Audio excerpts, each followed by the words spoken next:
Hey guys, Infidel1258 here. Today we're going to get into some silver level ranked grind. And if you're new to the channel, we cover Splinterlands all day, every day. And if you like Splinterlands because it rewards you for your time and attention, then you should stick around. Stay tuned. I think I've got something to help you with, something to tell you about either tips and tricks that you can use to try and grind further, farther, faster, to maximize the returns that you're receiving for this, your time and your attention spent on this video game. And this game does reward you for your time and attention. That's what separates it from others. So that's why we think it's important, and that's why I know it's important. And if you think so too, stick around. So I'm working on my silver deck. As you can see, I got a neutral quest lined up. Well, maybe we can finish that together today. And then also, I want to talk about a few side points. One is the loot chests that we're going to be expecting at the end of the season, which are exciting because they're going to include the new reward cards, the 21 new reward cards. As you can see, I'm currently eligible for 18, and that's going to be in 4 days and 16 hours. That's going to be, it's a 1 in 2 chance that they're going to be cards. So that's cool. I'm going to get new cards this season. That's great. I can't wait. But what I want to point out about this is you'll notice that I'm going to get 18 according to the pending reward, but I'm currently in silver 2. And if we go over here, we can see that silver 1 gives 18 loot chests, whereas silver 2, where I'm currently ranked, is get 15 loot chests. I point this out because people keep asking, have they changed the reward system? It seems like they haven't yet. Now, they've said they want to, they said they intend to, they said this season we're going to get whatever is your last placement. So if a season ended now and I was in silver 2, I guess I would get 15. But if that's the case, why does it say 18 here? I think they haven't amended it yet, is what I'm saying. That's the first thing. And while I'm queuing up a battle, I'm going to pop over... Oh, that was quick. I have some other things that we are going to talk about.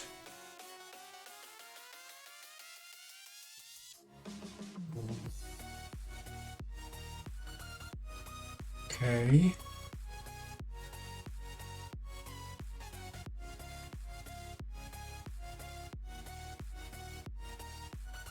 I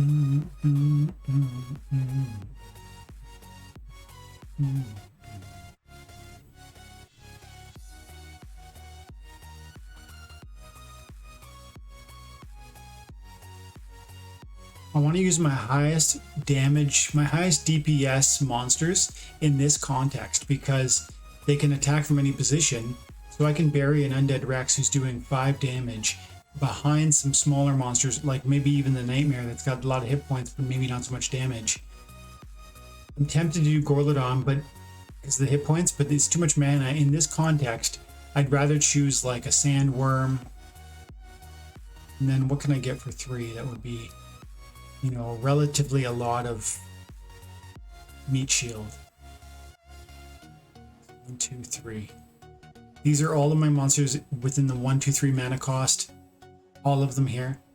So right now, Shadowy Presence seems like a decent choice because it's 4 hit points. Then again, Screaming Banshee would be nice with Delwyn. It's not going to give me the hit points I want. Maybe that's okay.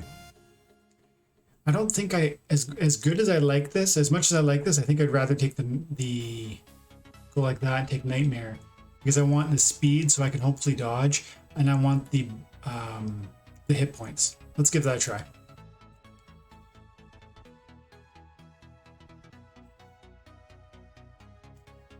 So yeah, oh, did I pick any neutral monsters?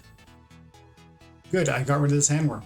The Sandworm would have prevented me from potentially being eligible for my... I picked a neutral monster. I hate when I do that. I get into the character selection screen, the monster selection screen, and I just start thinking strategy, and I start putting out the best team I can imagine, and I just throw out a neutral monster, even though the quest requires me to not do so. I like what I'm seeing because he's counting on armor, and I'm going to skip the armor. So, but then again, he's got the shield bearer to be a distraction. This is a nasty little play. You throw the shield bearer on the back end, and you just let him be a distraction. Like, he's soaking up all of my attacks right now. And okay, he didn't he was just a meat shield. But now Mech Boy gets a chance to just slug away at the awesome. I was counting on that. You know what I mean? Like he gave his mech an opportunity to live long enough to punch. And with that 4 attack, that might have been the difference between victory and defeat. That's why somebody would do what he did and put a taunting monster on the back end. And particularly in this context where Melee Mayhem allows that taunt monster would have had a chance to punch anyways from the rear position. Didn't work out for him in the end, but that's just because my monsters were higher power, and he was really focusing on armor, and I just went magic, so the armor didn't help him. These are some pretty good. It's a little bit low actually. I was gonna say it's pretty good rewards but I'm at 99 capture rate. That's actually pretty unimpressive. Okay, this is the best type of rule of combat to apply when you're working on a neutral quest. No one can pick neutral monsters anyways, so it's like I'm not even hampered by the quest requirement. That's great, I love that.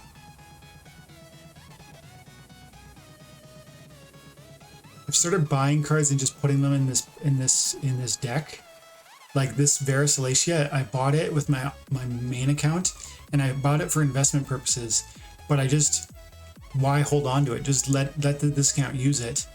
And I don't love her ability, but I hope after watching me enough, you've seen that I really advocate that the ability is, while it's important, it's less important that you have a great ability. It's more important that you have diversity in depth in your deck. I would rather take Vera, who's a cheap summoner, relative to these other summoners, relative to Borders, relative to Ulrich, to Delwyn. All these guys are way more expensive, and they're compatible with the water splinter. So I'd rather have Vera and save a ton of money, and then put that into monsters. And with that level of Vera, I can do like a level 5 Spineback Turtle. I love this play now too. Demented Shark. My Spineback Turtle is going to be hitting for 3 plus the Thorns damage. And then I've got the Seaweed. Enrage also. Ooh. Enrage sometimes changes my play. Like, Enrage would make it maybe really interesting to throw out Serpent of Eld, because the speed's going to go off the charts. But if I did that, I would be sacrificing 2 different attacks. So I just don't know right now. I'm running out of time. I'm going to give this a shot. Put the Demented Shark in front. The Demented Shark's not going to be able to attack. It's just so I'm going to put him in the rear actually. Back and forth. Positioning is so difficult to master. People ask me give a video on positioning. I've done videos on that, and if you want, you can go back and watch some of my older videos. There's one called like 5 tips for beginners within Steam Monsters, and Steam Monsters is the old name for Splinterlands. It's helpful, and I can give you new tips right now, but it's also so nuanced. It's so difficult to give a concise answer to that question because it depends on a million variables, and that's part of why this game is so amazing.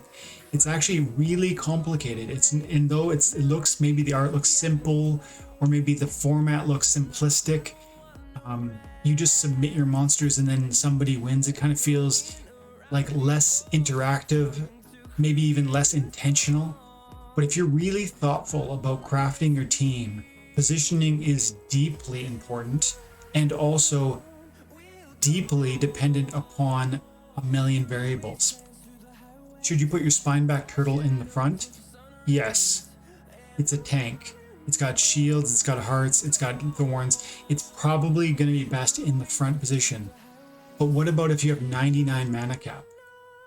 Then maybe it should go on the back, because it's less important that a monster like this at 4 mana be at your front. There's going to be some cards you can afford at 99 mana that that you can't afford when the mana cap is 17?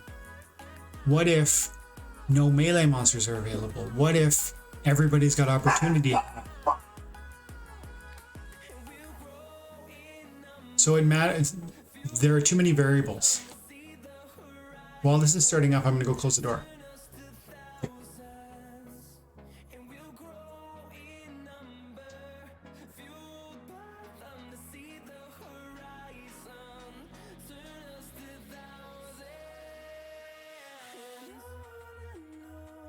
Okay.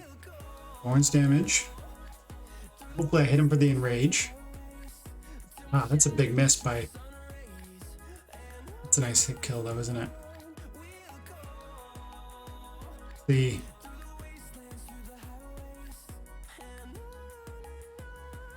would have been really nice if I threw the Demented in front. Okay, no good, no good. It's okay. So yeah, like I was saying, positioning is so tricky. Generally speaking, you want to put a tank with a lot of hit points in the first position. Generally speaking, it's a melee monster.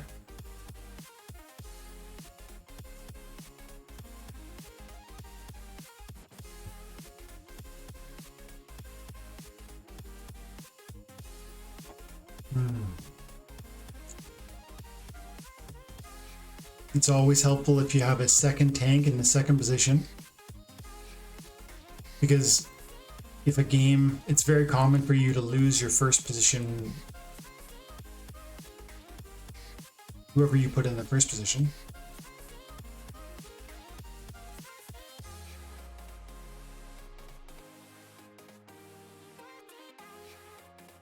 So this is tempting. I'm protecting my Ice Pixie and my Feasting Seaweed from opportunity attackers. I'm also protecting them from sneak attackers. The Creeping Ooze is a meat shield in the rear. The Albatross is a meat shield from snipers. Actually, the Lobsterdamus is a meat shield from snipers. Albatross is an opportunity meat shield. I don't love my DPS. Like, look, how much damage am I really doing? 2 from Thorns, 2 from Spineback Turtle, 1 from Lobsterdamus, 1 from Ice Pixie, so that's 2, 4, 6, and then 9. That's probably enough, but Feasting Seaweed has a speed of 2. Oh, that's good. No, I like this. Given that the slow monsters are better in this rule set, I like this build. Let's see if it works.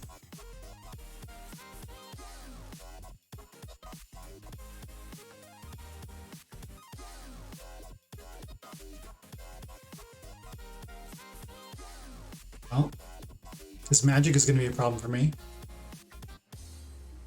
Oh, that's huge, though. That's a really huge kill by me. That might be all I needed to take this one. Yep, that's it. That's going to be it. So see, my Spineback Turtle went down, and this guy just steps up to the plate, and he's a body shield of 9 hit points. 2 tanks. That's my personal preference. In fact, I will play 3 tanks in a high mana cap game.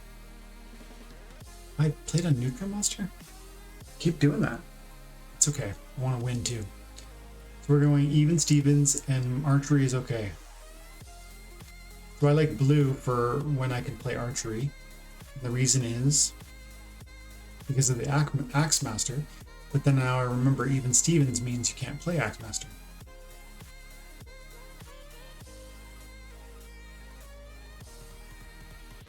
I still think I'm going to play.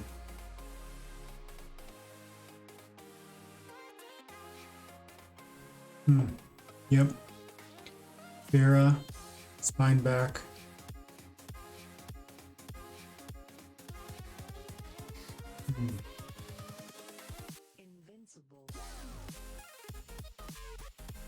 Let's go with a similar team and see if it works. Is it? It's almost the exact same team, but not exactly, because I can't play the Ooze and I can't play Albatross. Should we put Kelp in the rear as a as like a fifth position meat shield, protecting myself against sneak attack? Or should I put him in the second position and let him be a sniper protector? Well, we can look at the rules of combat.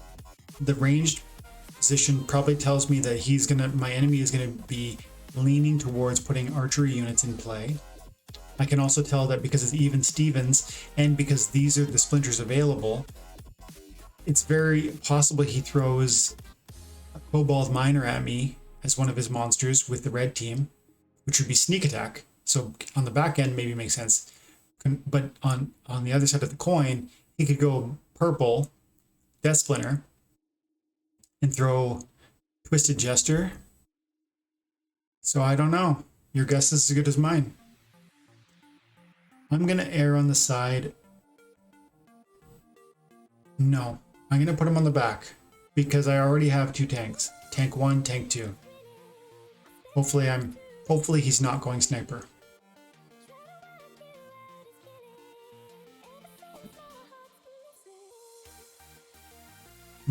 Okay. So it would have been helpful if I put him in the second position. That's okay though.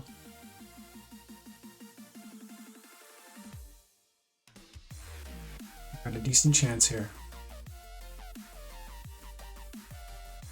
It sucks.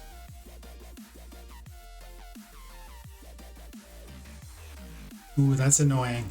Now my feasting seaweed is gonna be distracted by these idiots. So yeah, that's gonna cost me.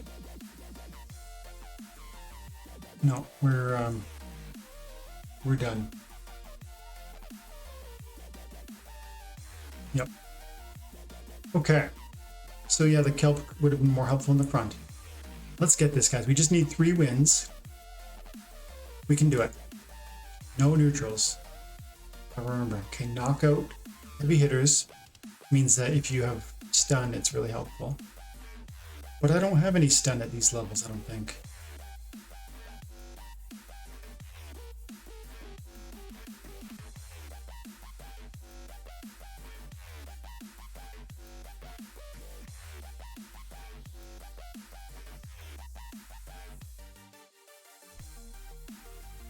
Okay.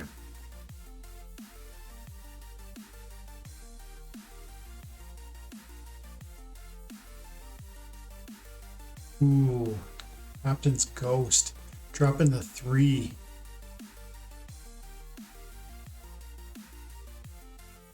So Feasting Seaweed or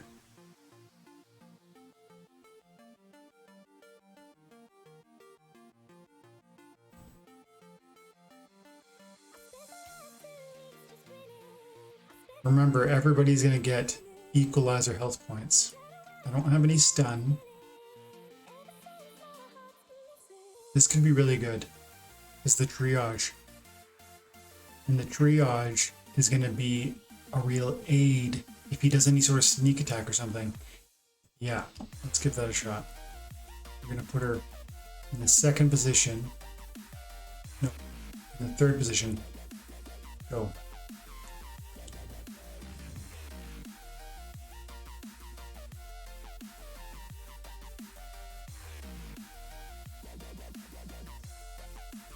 Okay, so his little sniper is going to do no damage to my shielded Lophidamus. His magic is going to be a problem for my front end. Real problem. In fact, he's probably going to kill me before I even get the fire, which sucks.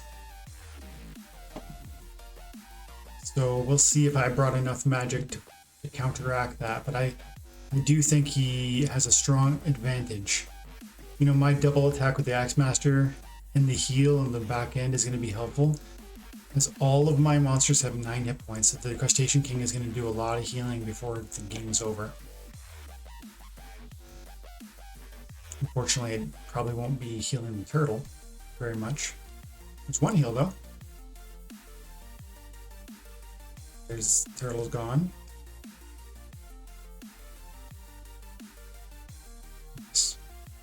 This thing's looking good right now. So what's going right for me? The Axemaster is doing 6 damage a turn. That's pretty much the short story. Did I do neutral monsters again? No, we didn't. Good. And now this is done.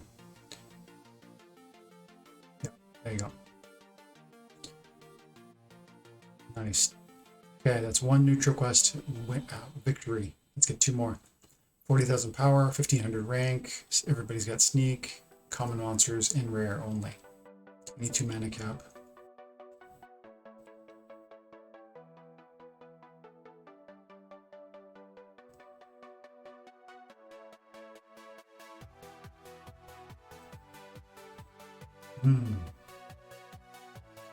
Tempting to do.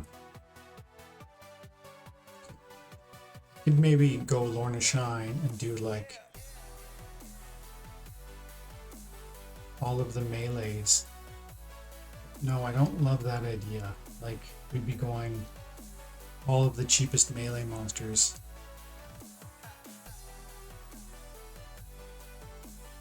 It's a maybe though.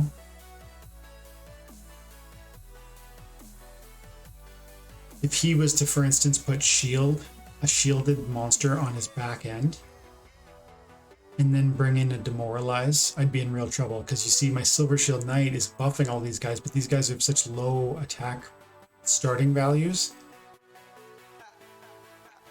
that it doesn't perhaps make a lot of sense. We want to keep the Silver Shield Knight safe if we're going to do this. We want to keep somebody fast on the back end. Let's give it a shot. The other option I would have considered would have been my fire team and doing Cobalt Miner and doing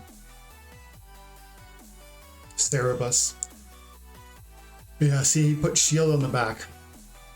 So that's immediately going to cut all of my buff, my 2 damages into 1.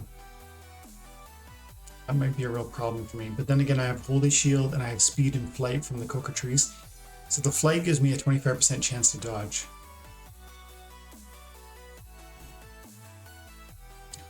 Of course, right off the bat, deletes 2 of my guys, or hits me twice. That's a big miss. Come on, please miss 1 anyways here. Just 1.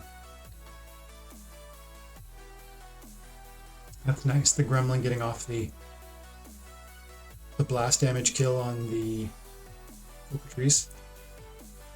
It's too little too late though, you know? And he's got the self-heal on Cerebus, so yeah, this is over. He's got speed over here. He's got... We're done. I did neutral monster anyways. That would have been... wouldn't even have counted. Okay, everybody's got opportunity. Everybody's got opportunity.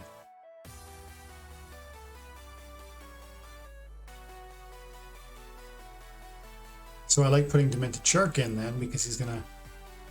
his opportunity is gonna really help me. Should probably put in monsters that have shield and that have shield and have shields or armor, because that'll ignore any sort of melee damage that they're taking.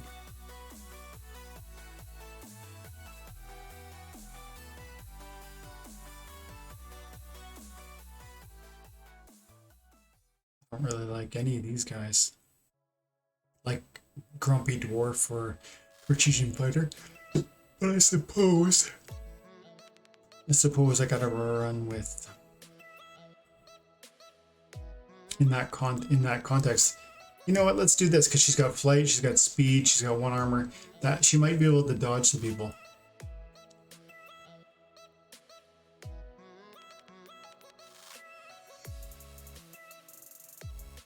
Yeah, this is kind of what I was worried about. If you do opportunity, if you do Alric when it's opportunity, all these magic monsters are just gonna light me up because my armor is useless. Eesh, and they're all kind of slow. There's some possibility that I'll go nuclear on them before they go nuke on me. My Ice Pixie is gonna kill her competitor. Possibly my Demented Shark is going to kill one of, like, the Coral Wraith. His guys are all level 1. That's why I have a chance here. I mean, if I don't kill this Coral Wraith, I'm in real trouble. That's a big hit. Now I really wish that's another huge hit. Then, yeah, things are going, this is okay so far. We're getting it. If he even had 1 or 2 level 2 monsters, like if his Ice Pixie was 1 speed faster, he probably would have won. Now we just need one more neutral battle, and then we'll open it together. Melee only, okay. So I'm going to pick Delwyn. Obviously his magic buff is not going to help me. He is a level 4 common summoner, so he's going to open up some monsters. He might open up some monsters in the green splinter that I have access to. Let's see. The question is, are any of my monsters higher level? Sandworm is level 4, and if I use Delwyn, I'm going to be in Harvester's level 3. So I'm opening the opportunity for these cards to be more powerful. But I'm also throwing away 2 mana cost with using the summoner.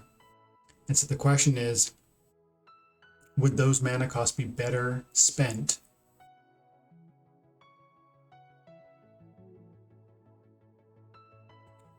if I didn't use that? Like, what if I go like this? Drake is level 1. He's going to throw 1 armor on everybody. That's going to be really helpful. We do Mustang because he's fast. He's got a good amount of damage. We want 1 more speed, probably. Goblin Thief's a good one for 4 cost.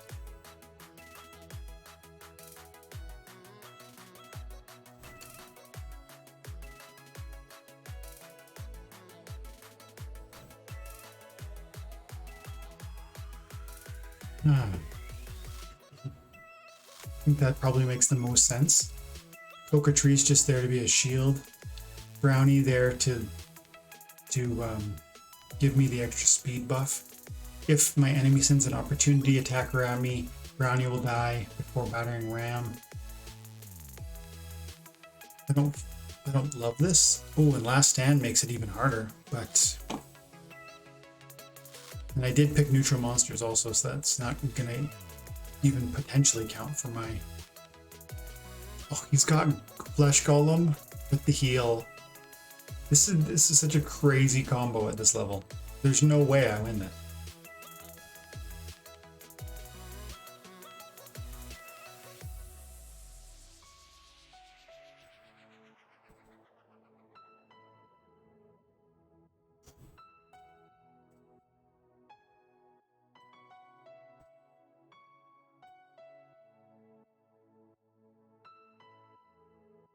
He's healing for 3 right now. Now he's in Last Stand. I bet he heals for 5. Yeah. Every potential damage I did to him, he was healing through it. This combo is so stupid at low levels.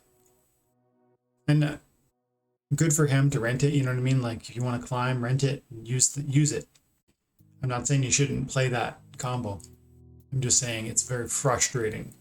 When you go against that, it's like smacking your head against a brick wall. Unless you've got the cards to counter. And as you saw my ongoing video series, we're doing Counter the Legends, and there's ways to counter it. But you have to have some quality in your deck, and frankly I lack that in the green splinter. That was my only available splinter that time. Okay, everybody's got Blast. So with this one,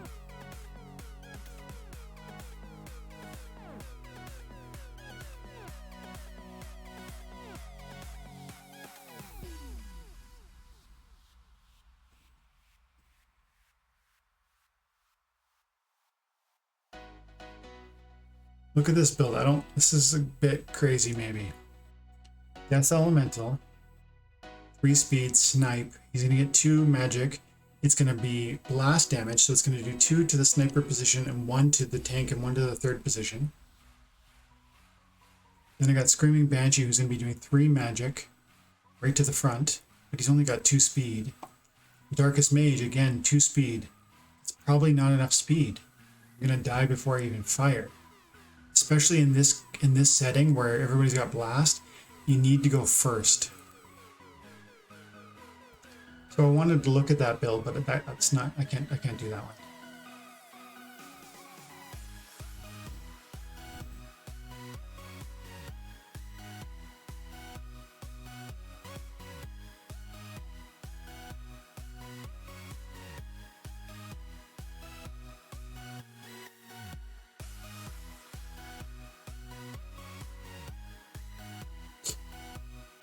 This is me trying to give Lunakari time to live, but you know what? I'm not going to do that because then I'll be using 2 common monster or 2 neutrals.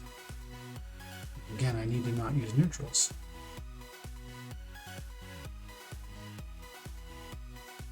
Let's go. Let's give it a shot.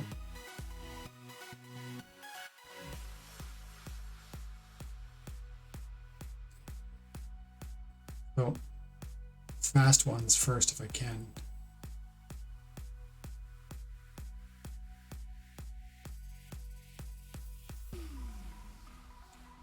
I don't know. Maybe? Probably not. But maybe. And I didn't use neutral monsters. The 5 speed is almost certainly going to nuke my Screaming Banshee, which is a real problem for me because that's my heavy hitter. Yeah. Unless by some... Is it even possible for him to miss? I don't really... He's got 5, which I think gives him a 50% chance to hit. But then you subtract 2, so he's got... I think he's got a... No, that's not how the math works. I think he's pretty much going to hit.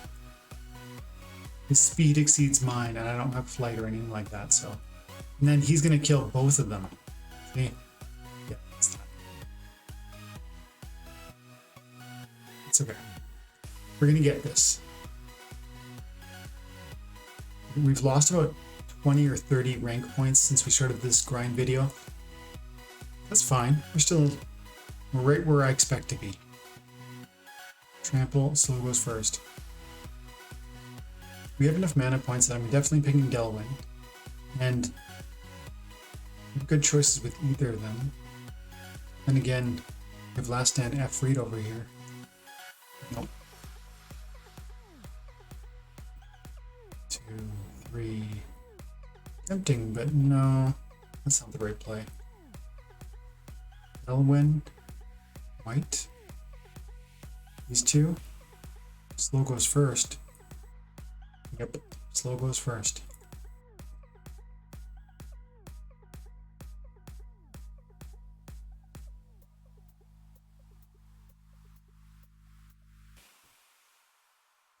I'm not sure I'm going to put Prismatic Energy. He's possibly too much mana cost.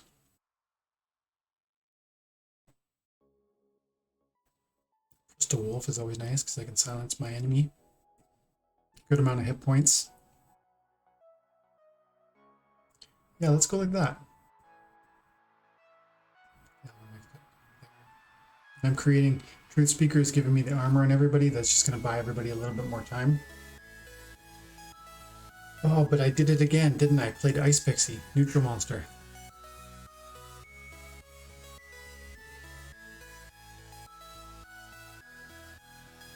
Let's get this one, and then we'll get one more. Feeling this is going to be a victory? Yeah. Especially now we got him. And he missed with the Twisted Jester.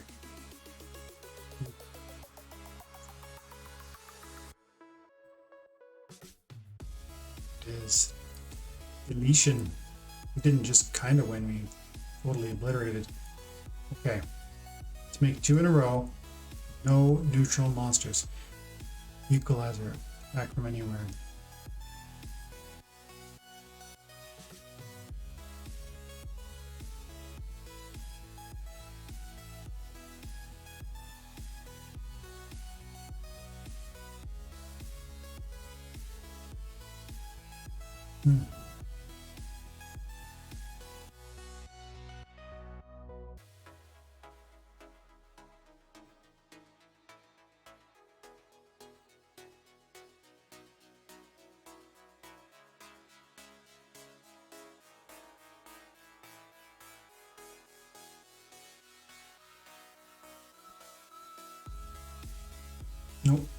neutral monsters. Just got me again. Are you guys watching and did you see that? You're probably like looking at your screen. Don't pick the cocoa trees. Okay, choose speaker. Because she's gonna get more hit points. Battering ram because he's kinda useless. No, silver shield because he has the shield. Want to get the heal in there. Let's do the crystal werewolf because he's gonna have the violence.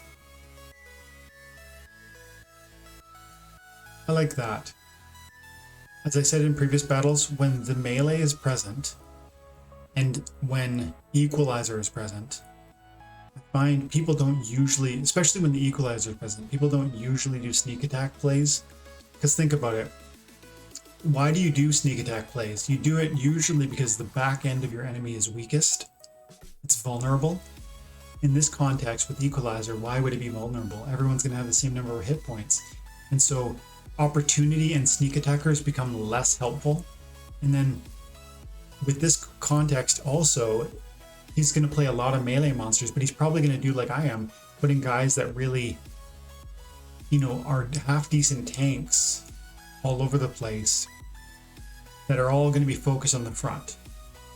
Maybe I'm wrong, but that's what I'm expecting. Full frontal assault. Yeah, of course he did Serpentine Spy because it's one of the best monsters for the 3 mana cost. And the opportunity is going to largely focus on my main because my main is going to be damaged from, you know, ongoing battle. So did I do it again? I did. Battering ram is a neutral monster. Why do I have so much trouble with this one? I do, when I'm not filming, it's not just because I'm filming. I do this all the time with neutral battles because I just get in a rhythm of let's form the best team. And I'm not actively thinking about don't play neutral monsters. Like it's just, the thought doesn't come to my mind.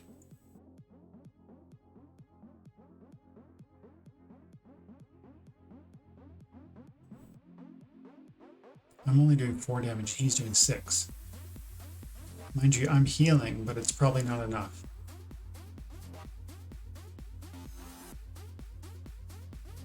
He's even getting blast damage, so he's doing 7. If I can manage to kill this guy, then one of his attack is, he's only doing 2 now, and I can heal 2. Okay, look at this. That was so key. So we ended up winning. There you go. But doesn't count. It's 2 in a row. Let's get a 3rd in a row. This time abiding by the rules. Slow goes first, no heals. Goes first, no heals.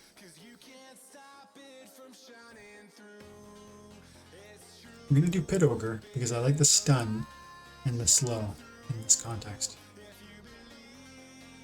He's not very good otherwise, but I'm gonna give it a shot.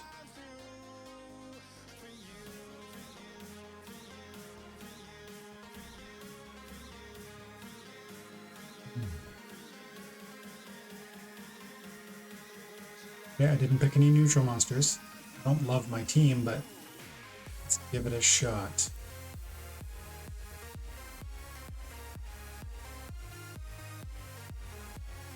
This is being a long one, isn't it? 40 minutes. Well, this will go well for people really wondering what sort of time commitment this game is. I played this game for 3 years doing this every day without the filming. But, you know, 30, 40 minutes here and there for each account that I want to play. And then blogging about it to try and earn some cryptocurrency that I can reinvest into cards and packs. And then exploring the marketplace to look for cheap cards that I could flip. You know, it's like, it's been a job. It's been a part-time job, but I love it. And it rewards me for my time and attention. So I'm going to keep doing it.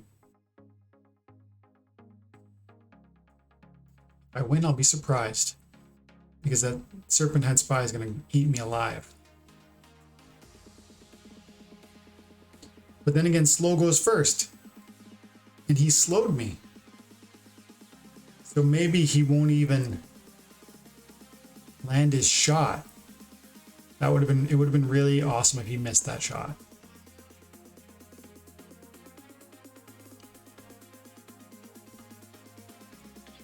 I'd like to see him miss once. Now I win because he doesn't have any more attacks. But it really, you know, he had 3 speed. You'd think I would have dodged him once on one of those ones. But anyways, we won it. And that is our daily quest. Let's claim it. Proof that the game rewards you for your time and attention. These will be more satisfying come Monday, guys. That's when the new 21 reward cards come out, and you're going to have a 50% chance that every single loot chest is going to have a card in it. Won't that be awesome? Right now, there's no gold foil legendaries available in the reward pool at this time. The best we could do would be like dark energy crystals in abundance. Let's hope for big dark DC. 60 is cool. That's cool. Come on. And another 14. Okay. So that's like 50 cents worth of dark energy crystals. I'll take it. Okay, guys, let's cut it there. Thanks for your time and attention. Hope you're having an amazing day. Hope you're enjoying the silver grind, the diamond grind, all the other videos and content. I'm working on the next Splinter in the series of Counter the Legends. And we're going to finish that series together. And then who knows what's next. So just make sure you're blowing up the comment section, letting me know what you want to see in an upcoming video. And like I've showed you before, we do bounties for those for you guys who are offering that content creation idea. So leave your in-game name. Guys, appreciate you. Have an amazing day and an amazing weekend. God bless.